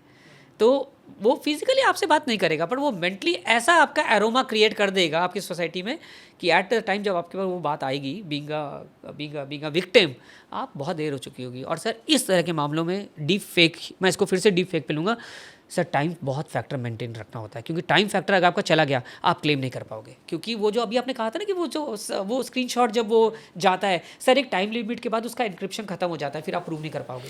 डीप फेक इतना बढ़ गया है, आम आदमी इसमें क्या करे अपने आप को प्रोटेक्ट करने के लिए? सर आपको सबसे पहले अपने एविडेंसेस को प्रिजर्व करना होगा। अभी आपने कहा था स्क्रीनशॉट शेयर करना लॉफुल है, सर बिल्कुल करना पड़ेगा। अगर वो मेरी डिग्निटी की बात है, मेरी इंटीग्रिटी की बात है, मेरी सोसाइटी, मेरी एग्जिस्टेंस की बात है, मेरी ह्यूमन बीइंगनेस की बात है, सबसे पहले आपको स्क्रीनशॉट शेयर करके प्रिजर्व करके रखना पड़ेगा। बिकॉज डिजिटल एविडेंसेस प्रूवन हैं कोर्ट्स में, तो पहले तो आप वो करके रख लीजिए। फिर रिपोर्ट, साइबर क्राइम, साइबर का केस है तो FIR, अगर वो नॉर्मल सिविल केस है, बीएनएस के अंडर में आ रहा है, क्रिमिनल प्रोसीजर कोड के अंडर में आ रहा है, या किसी के भी अंडर में आ रहा है, तो पहले तो आप उसको आपके पास जो एविडेंस है स्क्रीनशॉट के फॉर्म में, ऑडियो रिकॉर्डिंग्स के फॉर्म में, वीडियो रिकॉर्डिंग के फॉर्म में, फोटोज़ के फॉर्म में, पहले तो आप उसको प्रिजर्व कर लीजिए। दूसरा, आप अपने को तुरंत रिपोर्ट कीजिए, because reporting in a time, again वो बहुत क्लियर कंसेप्ट है। अगर वो उतने टाइम में नहीं हुआ तो वो जो आप अभी आपने थोड़ी देर पहले कहा था कि स्क्रीनशॉट्स वाली बात, वो कहीं प्रूव नहीं हो पाएगी, बिकॉज इंक्रिप्शन डिक्रिप्शन का टाइम होता है एक, उस टाइम फैक्टर को अगर क्रॉस करके आप कभी प्रूव नहीं कर पाएंगे कि एआई जनरेटेड स्क्रीनशॉट है या ओरिजिनल स्क्रीनशॉट है।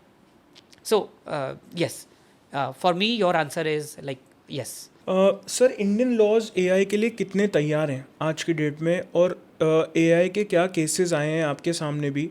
जैसे हमने अभी एक ये केस डिस्कस किया स्क्रीनशॉट्स का, आपने टेक्नोलॉजी रिलेटेड कितने केसेस रीसेंट पास्ट में देखे हैं, और कोई गंभीर केस या कोई अद्भुत केस जिसके बारे में आप बताना चाहेंगे? सर, एआई को लोग पता है क्या करते हैं, जो मैंने देखा अभी जेनजी में तो बहुत ज़्यादा, मैंने उनको एक असाइनमेंट दिया, वो जाके चैट जीपीटी से लिख के ले आया। सो एआई को सिर्फ चैट जीपीटी तक ही आप सीमित मानते हैं तो आप सबसे बड़े मूर्ख इंसान हैं। ठीक है सर, एआई का रोल ट्रांजैक्शनल है। एआई का रोल आपको सपोर्ट करना है। एआई असिस्टेंस, मैंने अभी 2 टर्मोलॉजी से आपके पॉडकास्ट को शायद शुरू किया था। Sir, there is one term AI assistance, there is one term AI generated. आपको दोनों के बीच का बेसिक टाइम डिफरेंस समझना होगा, एक बेसिक डिमार्केशन समझना होगा, थिन लाइन डिफरेंस को समझना होगा। एआई के पास एम्पैथी नहीं है, एआई के पास इंटेलेक्ट नहीं है। इंटेलेक्ट किसके पास है? इंसान के पास है। मैं जब तक हम एक्सेल बनाते हैं ना सर, जब तक मैं एक्सेल में वो डालूंगा नहीं प्लस माइनस, तो वो प्लस माइनस अपने आप ले लेगा। सो एआई में भी वही हालत है। आपने इंड्यूस क्या किया, तभी तो डिड्यूस होगा, वहाँ से निकलेगा। इंडक्शन क्या दिए हो आपने गलत ही इंडक्शन दिया। सुप्रीम कोर्ट का रिसेंट आपको पता है ना क्या हुआ? 5 या 6 वकीलों के बार वो what you call that license reject हो गए। They put up the cases through AI which had not been happened, which had never been happened in the whole life. पूरी बुक्स खंगाली गई, पता लगा ये केस कभी हुए नहीं थे। तो this is the answer to your question कि एआई का होना बहुत ज़रूरी है, बिकॉज एआई आपके लिए ट्रांजेक्शनल सपोर्ट है भाई, पर स्ट्रैटेजी कौन करेगा? आप करोगे। तो for strategic work you are there with your intellect. AI is just a framework to assist you in a transactional form. जैसे यार सर मुझे पेरोल ना अपने हाथ से नहीं बनाना, यार एआई से करवा लो, they can do, but numerics आपको फीड करनी पड़ेगी। स्ट्रैटेजी पे काम करना आप खुद करो। इसको मैं 2 शब्दों में फिर से ख़त्म करता हूँ इस बात को। कोई काम आपके लिए इंपॉर्टेंट भी है और अर्जेंट भी है, please do your self. But important है पर अर्जेंट नहीं है, गो विद एआई, जिससे आप उसको पढ़ने में बाद में टाइम दे सकें और फिर उसकी विवेक को सिद्ध कर पाएँ, देन गो विद असिस्टेंट। तो please one line answer is AI assistance लीजिए, बहुत अच्छे से लीजिए, एआई जनरेटेड मत निकालिए। That's it. आजकल सोशल मीडिया पर ही बहुत सारे ट्रायल्स हो रहे हैं। एक डायरेक्शन किसी चीज़ ने पकड़ ली, एक सेलिब्रिटी ने उसके फेवर या उसके अगेंस्ट मुद्दे के ट्वीट कर दिया और उसके बेसिस पर मीडिया ट्रायल्स हो गए। फॉर एग्जांपल अभी समर्थ का केस हुआ, हाई कोर्ट की रिटायर्ड जज थी उनकी मदर। केस अभी बिल्कुल दब गया है, न्यूज़ में नहीं है, but it took a direction against them, where as yet the verdict needs to be out, yet the forensic is going on, CBI has the inquiry going back to the police. आपका इसमें क्या कहना है कि हम social media के era में जी रहे हैं, बट रेगुलेशंस किस तरफ जानी चाहिए और कितनी हैं जो अप्लाई नहीं हो रही? सर, ये मैटर सीधा रिलेटेड है आपका पब्लिक स्पीच एंड एक्सप्रेशन से। आपका बोलना ही केवल एक पब्लिक स्पीच एंड एक्सप्रेशन नहीं है। Using the social media while conveying your opinion, the thought process that goes with this saying कि जो अभी आपने मुद्दा उठाया है, सोशल मीडिया पर्टिकुलरली रिस्पॉन्सिबल है when it comes to the again the same case which you have just said, Samarth case. तो social media का एक कंस्ट्रक्टिव यूज़ करना या अपने आप को, अपने पब्लिक ओपिनियन को रखना, ये एज ए ह्यूमन बीइंग हमारी जिम्मेदारी है, ह्यूमन बीइंग हमारी जिम्मेदारी है, और जो हमेशा ही रहेगी, whether it is in India, whether it is in US, whether it is in any सब कॉन्टिनेंट। आज की डेट में बहुत सारी कंट्रीज़ ने अंडर 16, अंडर 18 बच्चों को सोशल मीडिया से बैन कर दिया है। उनकी मेंटल ग्रोथ नहीं हो रही है, they are expose to a lot of news that they should not be seeing. Indian regulations क्या कहती हैं और इंडियन रेगुलेशंस किस रिफॉर्म से जानी चाहिए आपके नज़रिए से, कि हमारा फ्यूचर क्या है ऑन सोशल मीडिया? सर क्या बैन कर देना इस बात का सबूत है, या इस बात का एविडेंस है, या इस बात को कमिट करता है, या इस बात को टेस्टिमनी करता है कि अगर आप मीडिया में उसको जाने से रोक रहे हैं या सोशल मीडिया में इसके लिए उसको आप बैन कर रहे हो, तो how that then YouTube influencer जो इतने नए नए आए हैं कैसे बनेंगे? क्या सी ये ज़रूरी नहीं है कि इसको बैन किया जाना इज़ इंपॉर्टेंट, ये ज़रूरी है कि उसके कंस्ट्रक्टिव यूज़ को आप कैसे करवा रहे हो इन द स्कूलिंग सिस्टम और इन द पेरेंटिंग सिस्टम और इन दी और society. That is important than that कि नहीं वो 16-18 एज की बात नहीं है। यहाँ बात है कि अगर, और आप अभी कोरोना में क्या हुआ था सर, कोरोना में तो जब महामारी आई आपने सभी बच्चों को यूट्यूब पकड़ाया। तो क्यों पकड़ाया? क्योंकि आपको पता था कि अगर ये नहीं करेंगे तो ये तो स्कूल डेज से बहुत पीछे चले जाएंगे। Let's go with that theorem. आप बच्चों को उसकी बाउंड्रीज सिखाएं, बैन करने की बात कहीं नहीं है। और आजकल सर आपको पता है 16 साल का लड़का आपसे ज़्यादा, हमसे ज़्यादा होशियार है in terms of intellect I am talking about, not in terms of destruction. तो उसकी आप बाउंड्रीज डिसाइड कीजिए। और क्योंकि इन्हीं में से आप देखिए, मैं तो देख रहा हूँ सर इतने यंग बंदे आजकल आए हैं, बैठे हैं बच्चे, स्कूल बच्चे, they have maintain their position as a big YouTube influencers. और वो अभी मैं एक देखता हूँ सर, एक बहुत अच्छा कोई 18 साल का बच्चा आ रहा है आजकल यूट्यूब में, मतलब वो फूड पंडित के नाम से कुछ करता है समथिंग वो। हाँ, तो वो हर जगह जा जाके देख कम। अब देखिए वो तो घूम रहा है पूरे शहरों में, वो आपके लिए कितना कहते हैं नए नए कल्चर ला के आपको बता रहा है जो आपको पता भी नहीं है कि इस तरह की क्विजीन भी इंडिया में है या इस जोग्राफिकल बाउंड्री में है। तो I think so sir ban करना is not a solution. Question है how you are dealing with the boundaries, making them learn their degrees of using the social media और एनी मीडिया प्लेटफॉर्म। सर आम आदमी को क्यों लगता है कि पैसे वाले लोगों को बेटर जस्टिस मिल जाती है? सिर्फ परसेप्शन है या कहीं ना कहीं सच भी है? सर अगर आप आम भाषा में देखें, आम चलन में देखें, एक जनरल सिनारियो में सोचेंगे, या मैं इसको बोलूँ कि आप एक बहुत जनरलाइज थ्योरम में बात कर रहे हैं, कंप्यूटेशनल थ्योरी नहीं लगा पा रहे हैं, तो यू आर राइट, आप सही कह रहे हैं कि भाई अमीरों के लिए है जस्टिस और गरीबों के लिए नहीं। बट सर एक्चुअली ऐसा नहीं है। असली वजह है मेरी खुद की। अभी आपका पहला पॉडकास्ट का पहला सवाल था सर, क्या लॉ की जानकारी होना सबको ज़रूरी है? तो that time I was in quite dilemma कि मतलब इसका सही जवाब क्या है। तो सर अवेयरनेस ही नहीं है मेरे अंदर, तो मैं एक्सेस टू जस्टिस नहीं कर पाऊंगा। और जब मैं एक्सेस टू जस्टिस नहीं कर पाऊंगा तो मैं जस्टिस मुझे मिलेगा कैसे? तो जब मुझे राइट्स ही नहीं पता तो पावर्स कहाँ से पता होंगी? That is one question. Sir फिर आप एक केस देखिए, इंडिया का बहुत फेमस केस अभी हुआ है, अभी कुछ ही साल पहले की बात है, नहीं साल भी नहीं हुआ, हाँ नहीं 1-2 साल हाँ हो गया सर। सर हुसैनाबाद वाला आप केस देखिए वर्सेस कोर्ट ऑफ वो बिहार, हाई कोर्ट बिहार का। सर उसमें आप देखिए अंडर ट्रायल प्रिजनर्स को कैसे रिफॉर्मेशन सिखाया गया, रिफॉर्मेशन के बाद उनकी रिहाई हुई है वहाँ से अंडर ट्रायल प्रिजनर्स की। तो वो केस अपने में एक बहुत बड़ा, क्योंकि उनके पीछे कोई पावर नहीं लगा था। They did their own councils, they did all the journey of struggle, और फाइनली वो हुसैनाबाद वाला कैसा हिस्टोरिक जजमेंट बन के रह गया इंडिया का, जहाँ पर गरीब को भी एक्सेस टू जस्टिस मिला है, और जस्टिस दैट कहते हैं ना अपॉर्चुनिटी टू बीइंग हर्ड, तो that's has been proven. Social media से थोड़ा सोशल मीडिया इन्फ्लुएंसर्स के बारे में भी बात करते हैं।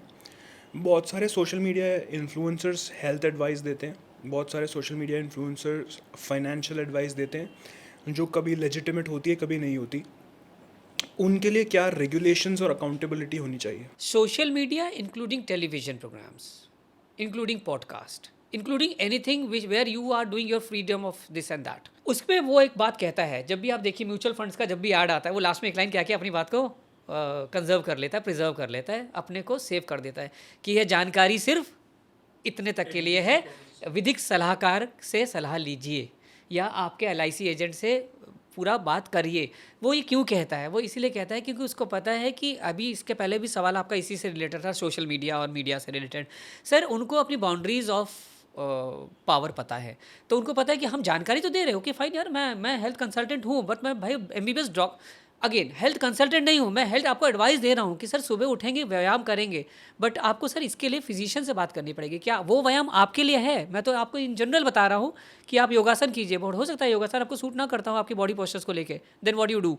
तो when it comes to influencers, वो अपनी एडवाइस देते हैं, ओबियसली देते हैं, बिल्कुल देते हैं, कुछ हेल्थ में देते हैं, कोई फाइनेंशियल उसमें देते हैं, कुछ कोई एजुकेशन सिस्टम पे देते हैं। आजकल एक मैं इन्फ्लुएंसर नया आया है, वो जगह जगह यूनिवर्सिटी जाके ये बताता है कि ये यूनिवर्सिटी अच्छी है और ये यूनिवर्सिटी बुरी है। भाई आप कहाँ से आए, आपको कौन से नैक स्टैंडर्ड्स पता है? बट येस सर जी, उसने आपको शेयर किया है, सिर्फ आपने उसने आपसे ये नहीं कहा है कि आप उसको अप्लाई करिए, उसने सिर्फ आपको एक बेस दिया है to go with the theorem, to go with the equation, और उसके बाद डिड्यूस आपको करना है कि इक्वेशन सेट बैठ रही है कि नहीं।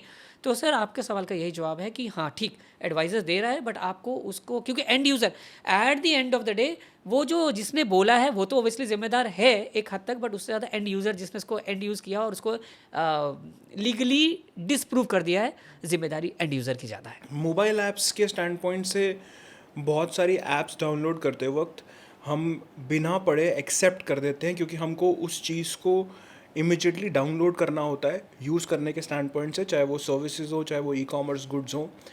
क्या वो सच में लीगली बाइंडिंग होती है, उनके टर्म्स एंड कंडीशंस, उसका एक्चुअल लॉ इम्प्लीमेंटेशन के स्टैंड पॉइंट से क्या कहता है? सर करेक्ट है ये बात बिल्कुल, क्योंकि ये बात बहुत हिडन होती है। हम लोग बहुत जल्दी जब ऐप्स को डाउनलोड करते हैं, पहले मैं ऐप्स की ही बात पे आता हूँ, हम बहुत सारे ऐप्स को डाउनलोड करते हैं, उसमें लास्ट में वो ज़रूर आपसे पूछता है। तो वो क्यों पूछता है आपसे? वो पूछता ही इसीलिए है क्योंकि उसको पता है कि एक दिन ऐसा कॉन्फ्लुएंस कभी आ सकता है कि जब वो जिम्मेदारी एक ग्लोबल थ्रेड बन सकती है, तो फिर उस ऐप के मालिक को पकड़ा जाएगा या उस एंटरप्राइज को पकड़ा जाएगा। तो वो जो टर्म्स एंड कंडीशन पे वो जो टिक करवाता है ना, वो टिक, और एक सर इसके साथ एक और है, वो कुकीज़ एक्सेप्ट करना, वो again a very big thinkable process. आप हर कुकीज़ को एक्सेप्ट कर लेते हैं, दैट इज़ नॉट गुड। तो टर्म्स एंड कंडीशन वो आपसे कराता है, तो वो अपने आप को सेव कर रहा है। बट सर अगर आपने उसको यूज़ किया है और बाद में वो जिम्मेदारी आपकी भी है, because you are the end user. तो आपने जो सवाल किया है बिल्कुल सही है, और ये बहुत बड़ा मुद्दा है, और बहुत बड़े बड़े लोग भी उसको ध्यान से सुनते नहीं है, देखते नहीं है, और चूंकि उसको वो ऐप डाउनलोड करना है तो वो कर लेता है। बट सर वो ऐप से ज़्यादा आपकी जिम्मेदारी है कि आपने सही ऐप डाउनलोड किया है कि नहीं डाउनलोड किया है, क्योंकि वायरस का शुरुआत भी यहीं से होती है। तो सोशली भी आपको थ्रेट करेगा, और ऑफकोर्स लीगली तो करेगा ही करेगा एक समय आके। तो you have to be very judgemental, very proven type of person while downloading the apps or while downloading any site। आप देखिए ना, आप कोई भी site, when it comes to the porn sites, आप ऐसे डाउनलोड नहीं कर सकते। You are not eligible for it, even though केवल ये कहना कि 18 साल से मैं ज़्यादा हूँ तो मैं कुछ भी डाउनलोड कर लूँगा, no it's not like that, it's not like that. So वो तो कराएगा आपसे, वो बहुत सारी साइट्स आपसे आजकल ये सवाल कर रही हैं सर, वो आपसे साइन वहाँ कराती हैं, then they go with the make their entry to that site. So that's very question of the day. Colleges में कॉर्पोरेट लॉ तो पढ़ाया जाता है, लेकिन टैक्स और एम्प्लॉयमेंट राइट्स और बेनिफिट्स के बारे में लिटरेसी क्यों नहीं पढ़ाई जाती? एक कारण तो मैं समझता हूँ कि सबको अपने एवरेज पैकेजेस जस्टिफाई करने होते हैं जब वो बच्चों की नौकरियाँ लगवा रहे होते हैं, बट अदर देन दैट कोई भी एवरेज पैकेज किसी की तरीके से भी बना रहा है, कोई इंश्योरेंसेस उसके अंदर बच्चे की ऐड करके बोल रहा है मेरे 2 लाख का पैकेज बढ़ गया या 5 लाख का पैकेज बढ़ गया। So, what is the basic literacy level that a college should teach, especially in terms of taxation and employment benefits, for students to understand? Sir मुझे नहीं पता कि मतलब इस सवाल का, जैसे यहाँ पर मुझे आपने, ठीक है आपने पूछा, मैं बहुत अच्छा ऑनेस्ट रिप्लाई दूंगा और बहुत ही रियलिस्टिक एग्जांपल दूंगा आपको। Sir not only financial literacy, sir financial literacy में बहुत सारी चीज़ें हैं। मेरा इंटरेस्ट म्यूचुअल फंड्स की लिटरेसी में नहीं है, बिकॉज मुझे इन्वेस्ट नहीं करना, बिकॉज आई थिंक दैट मेरे को हर साल एक प्लॉट खरीदना है, तो उसके लिए मुझे आपकी म्यूचुअल फंड्स को स्टडी करने की जरूरत नहीं है, and that what I don't do as a person. But हो सकता है दूसरे को जरूरत हो। सर मुझे ज़रूरत है कि सर मेरे यहाँ आगे फैमिली बढ़ सकती है, या मैंने जितनी प्रॉपर्टीज़ खरीद ली हैं इस एज में उसके इंश्योरेंस कराना है। सर मेरे को फिनेंशियल लिटरेसी में स्पेशली इंश्योरेंस लिटरेसी चाहिए। अभी मुझसे एक बहुत बड़ी गलती हुई लास्ट ईयर, सर मैं मेडिकल इंश्योरेंस लिया था। I bought that medical insurance thinking in my own mind and frame, ये मेरे मेडिसिन मैं खरीद रहा हूँ वो, बिकॉज मेरे मेडिसिन के खर्चे ज़्यादा हैं, मेरे को कोई इलाज नहीं कराना होता है, मैं नॉर्मली अपने कॉस्मेटिक्स पे ध्यान देता हूँ, तो मैं कॉस्मेटिक्स के लिए बहुत। Financial literacy not only limited to mutual funds, financial literacy not only limited to tax. हाँ tax is important thing for me as an employ, मेरा टैक्स ही 4 लाख करता है साल का। सो दैट मीन्स कहीं ना कहीं मुझे वो लिटरेसी चाहिए यार, क्योंकि मुझे यही नहीं पता है सर कि मैं कौन सा 80C और 80D लगाऊं कि मेरा टैक्स बचे। आपने जो बोल रहे हैं वो एंटी थ्योरम है, वो तो लोग जानबूझ के जो गलतियां करते हैं। जैसे आपको पता है सर, जो एजुकेशन लोन है केवल वो फादर मदर को मिलता है। मैंने अपनी भतीजी को अडॉप्ट कर रखा है, मुझे फिर भी एजुकेशन लोन कभी नहीं मिलेगा, दो I am paying her all the fees, मुझे नहीं मिलेगा। तो ये मुझे कौन सिखाएगा? इन्वेस्टमेंट एडवाइजर सिखाएगा। तो मुझे, और सर एक वन सीटिंग में कि सर कल मैंने LIC एजेंट को बुलाया, बोला यार मुझे ये बता दो, सर वो अपने मतलब की बात बताएगा केवल आपको, क्योंकि उसका कमीशन जिस दिन मिल गया वो तो पीछे हट जाएगा, भरना तो आपने हर साल। तो sir financial literacy is a requirement, और ये केवल एक बुक के पढ़ाने से नहीं आएगी। आई थिंक सो आपने सवाल स्टार्टिंग में पॉडकास्ट में मुझसे किया था, सर कौन कौन सी 3 चीज़ें आपको पढ़ाना होता है, तो ये पढ़ाना चाहिए। मैंने बोला था sir environmental law, behavioural science, legal literacy including financial laws, legal literacy including financial laws, जिसमें आपके कॉर्पोरेट लॉ आएगा ही आएगा। केवल म्यूचुअल फंड्स और इसकी बात करने से वो काम नहीं चलेगा। Financial literacy with respect to the social utility का concept has to be within the, जो भी आपका बच्चा 14 साल के ऊपर होता है, आई थिंक उसको पढ़ना चाहिए sir. They should read it out. आज के स्टूडेंट्स के पास अपॉर्चुनिटीज़ तो बहुत ज़्यादा हैं, बट फिर भी बहुत ज़्यादा एनजाइटी बढ़ रही है जॉब्स को लेकर भी और शिफ्ट्स को लेकर भी। उसका कारण क्या है? सर अपॉर्चुनिटीज़ बढ़ रही है, दैट्स गुड थिंग, बढ़नी भी चाहिए, because we have reach to, हम लोग पॉपुलेशन में कहाँ पहुँच चुके हैं, सबको अपॉर्चुनिटी देनी पड़ेगी ना। तो अपॉर्चुनिटी तो बढ़ी है, वो जिम्मेदारी है गवर्नमेंट की। अपॉर्चुनिटी बढ़ी है, क्वेश्चन ये नहीं है। उसके साथ सर स्टैंडर्ड ऑफ एक्सपेक्टेशंस भी तो बढ़े हैं। आपको मैंने वैकेंसीज 900 निकाल तो दी रेलवे में, पर मैंने जो स्टैंडर्ड बेंचमार्क रखा है वो इतना हाई लेवल का रखा है। क्यों? Because sir competition has grown along. अब आपके पास एक एक सीट पे 100-100 बच्चा या 400-400 बच्चा होता है। परसेंटाइल जब खेलता है ना क्लैट में, क्लैट की परसेंटाइल को दिखाइए, 0.9 से 0.8 में 4 IIM भर जाते हैं। 0.8 से 0.9 की शिफ्ट में 4 IIM भर जाते हैं। IIM अहमदाबाद से लेके IIM त्रिची के बीच में पॉइंट का डिफरेंस होता है। तो सर आप जो बोल रहे हैं ना चैलेंजेस, सर चैलेंजेस तो आएंगे ही आएंगे सर, क्योंकि कंपटीशन बढ़ा है। बट बच्चा यहाँ से एंजाइटी नहीं हुआ सर कि चैलेंजेस बढ़े हैं। बच्चा एंजाइटी वहीं से आया जो मैं जवाब आपको पहले भी दे चुका था, कंपैरिजन। जब आप कंपटीशन वर्सेस कंपैरिजन लगा देते हैं, नहीं देख तेरे को मैंने इतनी फैसिलिटी दी, तू ये कर पाया, एक्स ने देख ये कर दिया। मेरा बर्नआउट एज एन एम्प्लॉई वहीं शुरू होता है। मैंने पूरे साल भर क्या किया वो धरा रह जाता है। जब वो comes to the comparison side, तब मेरा पैकेज डिसाइड होता है कि तुम्हें अप्रिसिएशन मिलेगा इस साल कि नहीं मिलेगा। तो मेरी एंजाइटी बर्नआउट वहाँ से शुरू नहीं हुआ था, मेरा मोनोटोनी वहाँ से शुरू नहीं हुआ था, मेरा मोनोटोनी वहाँ से शुरू हुआ था जब चैलेंजेस आए। I was okay, I took those challenges, क्योंकि मुझे पता था कि मेरे पास अपॉर्चुनिटी विंडोज़ हैं। मुझे पता है ये चैलेंज, मुझे कहा इंटरनेशनल सबमिट कराना है, तो इंटरनेशनल सबमिट के लिए मुझे इंटरनेशनल स्पीकर्स चाहिए। उसके लिए मुझे 7 घंटे लिंक्डइन में रात में बैठना पड़ता है। I use to sit in LinkedIn from 7 evening to 2 night. I use to sleep at 2 night, wake up at 5 AM, 3 घंटे की नींद, क्योंकि मुझे पता था कि अगर आज मैंने सर की बात मान ली और मैंने अपने अपॉर्चुनिटीज़ के दरवाजे खोल दिए, अब क्वेश्चन आता है जब अप्रिसिएशन आएगा, मुझे कंपेयर किया जाएगा, देख अगले ने तो ये कर लिया। तो मेरा वो जो 7 घंटे लिंक्डइन में मैंने अपने 365 दिन बैठा, मेरे को वहीं से एंजाइटी शुरू हो जाएगी। And I would try to search another work place, standard work place, ideal work place for me. वो है sir. So it's a game of competition, challenges, opportunities, competition and finally the comparison. अगर आपको India में corporate law के stand point से कल सुबह एक लॉ चेंज करना हो, तो आप वो क्या चेंज करेंगे अगर आपको ये पावर मिल जाती है? कॉर्पोरेट लॉ में जब आप बात करते हैं सर, आज की डेट में कॉर्पोरेट लॉ में जो मैं सबसे ज़्यादा मैटर देख रहा हूँ, एक कॉर्पोरेट, आप लीगल फर्म की भी अगर बात कर लें, बिकॉज कॉर्पोरेट लीगल फर्म भी कॉर्पोरेट ही है, केवल एक बैंक को चलाना ही कॉर्पोरेट नहीं है। लीगल फर्म जितने भी आपके कॉर्पोरेट लॉयर्स बैठ रहे हैं, ये केवल आपसे केवल एक नॉर्मल केसेस पे बात नहीं करते हैं। ये ज़्यादातर आप देखिए आजकल के मैटर्स ज़्यादातर कौन से आ रहे हैं, आर्बिट्रेशन। 2 कंपनी सू हो गई या 2 कंपनी के बीच में मैटर आ गया, आर्बिट्रेटर बैठ गया। अभी हमने एक कॉन्फ्रेंस कराई थी इंटरनेशनल आर्बिट्रेशन पे। Sir it was so good conference, जहाँ पे हमें ये पता चला कि आर्बिट्रेशन इतना बड़ा इशू है इंडिया का। आप कह रहे हैं कौन सा लॉ आप लाना चाहेंगे? सर आर्बिट्रेशन लॉज बहुत क्लियर होने चाहिए, क्योंकि जब आर्बिट्रेशन करते हैं, आपके सूट्स जितने भी होते हैं वो बहुत ईजिली डिफाइन हो जाते हैं, बहुत जल्दी प्रूव हो जाते हैं, बहुत जल्दी उसका जो सेटलमेंट हो जाता है। आर्बिट्रेशन पार्ट्स को लॉ को बहुत रीडिफाइन करने की जरूरत है आज की डेट में, क्योंकि 99% आप देखिए कोई भी लॉ फॉर्म हो चाहे बैंक हो, आर्बिट्रेशन का matter at the end of the day आपकी कंपनी को डिसॉल्व करवा देता है। आप लुट जाते हो उस आर्बिट्रेशन के मैटर में, when it comes to arbitration, because arbitration means the entry of the third party to your case. But उसमें आप फिर भी हाई कोर्ट में और सुप्रीम कोर्ट में तो अपील कर ही सकते हैं। सर बेसिकली अब यहाँ पे भी अगेन एक क्वेश्चन है, when you go with the conventional court system it would again take a time, when you go with the corporate lawyers it would take a lesser time, because corporate lawyering पे ये arbitration एक बहुत integral component है। तो वो जो expertise है ना कॉर्पोरेट लॉयर्स में, जो अभी आप कहते हैं हम लोग क्या पढ़ाते हैं, हम वही पढ़ाते हैं कि हम ट्रेडिशनल कन्वेंशनल रूडिमेंट्री लॉयर्स नहीं बना रहे हैं, हम इनको टेक्नोक्रेट्स बना रहे हैं, including the corporate lawyers. This is what I am saying. So arbitration के प्रोसेस को हम इतना ईजिली नहीं ले सकते, और इंक्लूडिंग मीडिएशन बहुत बड़ा इशू है आपकी डेट में when you comes to corporate lawyering. क्या बात करते हैं अब, वो corporate lawyering is not limited to share debentures, it has grown and it has reach to some big matters. अभी वो कार्बन वाला मैटर चला, तो यहाँ पे तो कंट्रीज़ बिक रही हैं सर। कार्बन के जब मैटर चला, कार्बन इमिशंस का, कंट्रीज़ बिकने को तैयार हो गई, मतलब इतना मैटर हाइप हो। तो ये कहाँ गया मैटर? फाइनली तो आर्बिट्रेशन पे गया, क्योंकि करना कैसे है। अभी क्या चल रहा था, US वर्सेस इजराइल वगैरह में क्या चल रहा था। तो कॉर्पोरेट लॉयरिंग में जो बड़ी बड़ी कंपनीज हैं उनको अपने आर्बिट्रेटर लॉयर्स तैयार करने होंगे, इसके अंदर एक रूल लाना होगा, लॉ लाना होगा जी, एज सिंपल एज दैट। वो शेयर डिबेंचर्स तक आप अपने आप को लिमिट रखते हैं, दैट्स वेरी बैड थिंग यार।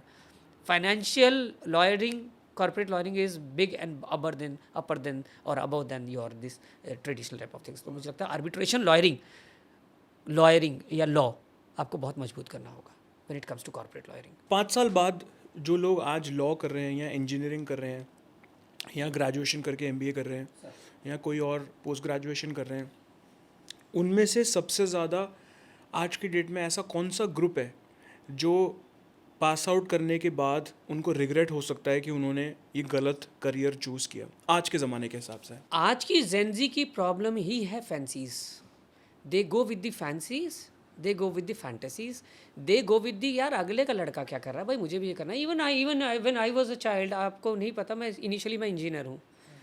मैं केवल मैनेजमेंट से लॉ में नहीं आया हूँ, मैं इंजीनियरिंग से मैनेजमेंट में आया था, मैनेजमेंट से मैं लॉ में गया हूँ because I selected the wrong field.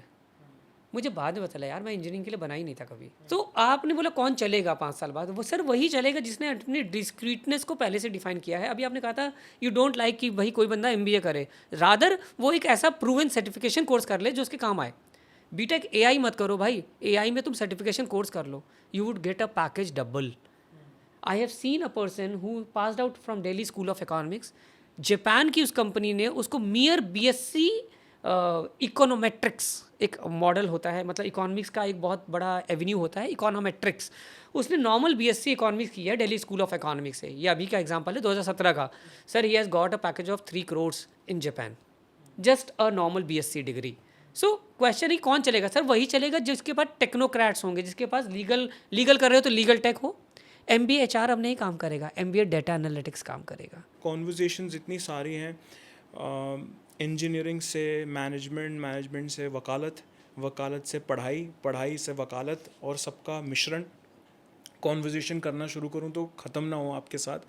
I am feeling so grateful that weave spoken for a couple of hours, known so many new things from you, and I hope कि हमें chance मिले कि हम एक नए फोरम में एक नई conversation around your skill sets करें।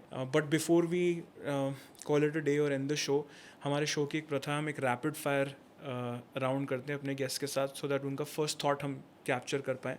तो क्या आप रेडी हैं इसके लिए? Yes sir. क्या पुलिस किसी को भी बिना किसी रीज़न दिए अरेस्ट कर सकती है? Unless and until it is a case of national integration or dignity of a nation. क्या वर्बल अग्रीमेंट की कोई लीगल वैल्यू होती है? Of course, legally, no. WhatsApp chats court में एविडेंस बन सकते हैं, यस और no? Yes, they are being treated as a evidences, digital evidences. मुझे लॉ नहीं पता था, बोलकर बच सकते हैं क्या? No, in CUSATA would not work. एक लॉ जिससे लोग अननेसेसरी डरते हैं, That is a law for terms and conditions. एक लॉ जिसका लोग अननेसेसरी फ़ायदा उठाते हैं, Again, terms and conditions. सबसे overhyped profession, The bureaucratic profession, सबसे misunderstood profession, the lawyering itself. AI future में जजेस को रिप्लेस कर सकता है, यस और नो? Never ever. चलिए, thank you so much for giving us time, and I am so grateful that आप आए, and I hope we edit this soon and this is appreciated by the world.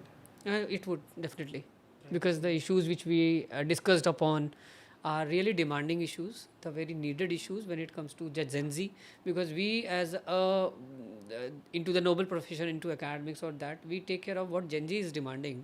So taking care of their respect in terms of their demand, we come up with the thought process. So that's how the academic system is revolving and going up these days, and I think that's how we win the world. So thank you so much. आज की conversation से एक बात बहुत clearly समझ आ गई कि law सिर्फ कोर्ट रूम्स में नहीं होता, वो हमारे फ़ोन में है, हमारे वर्क प्लेस में है, कॉलेजेस में है, सोशल मीडिया पर है और हमारे रोज़ के डिसीजंस में भी है। शायद प्रॉब्लम ये नहीं है कि कानून कॉम्प्लिकेटेड है, प्रॉब्लम ये है कि हम उसके बारे में तब सीखते हैं जब बहुत देर हो चुकी होती है। मुझे उम्मीद है कि आज का एपिसोड देखने के बाद लोग थोड़ा कम डरें और थोड़ा ज़्यादा अवेयर हो जाएं। और अगर आप यहाँ तक देख चुके हैं तो मुझे कमेंट्स में ज़रूर बताइएगा कि आज आपने कौन सी ऐसी बात सीखी जो आपको लगता है हर इंडियन को पता होनी चाहिए। एपिसोड को अपने फैमिली व्हाट्सएप ग्रुप्स में भी शेयर करिए, क्योंकि हो सकता है जो इन्फॉर्मेशन आज आपने सुनी हो वो कल किसी और की बहुत बड़ी प्रॉब्लम बचा दे। मैं हूँ तनय तुलसानी, मिलते हैं अगले एपिसोड में, तब तक के लिए ख्याल रखिए और इन्फॉर्म्ड रहिए। जय हिंद।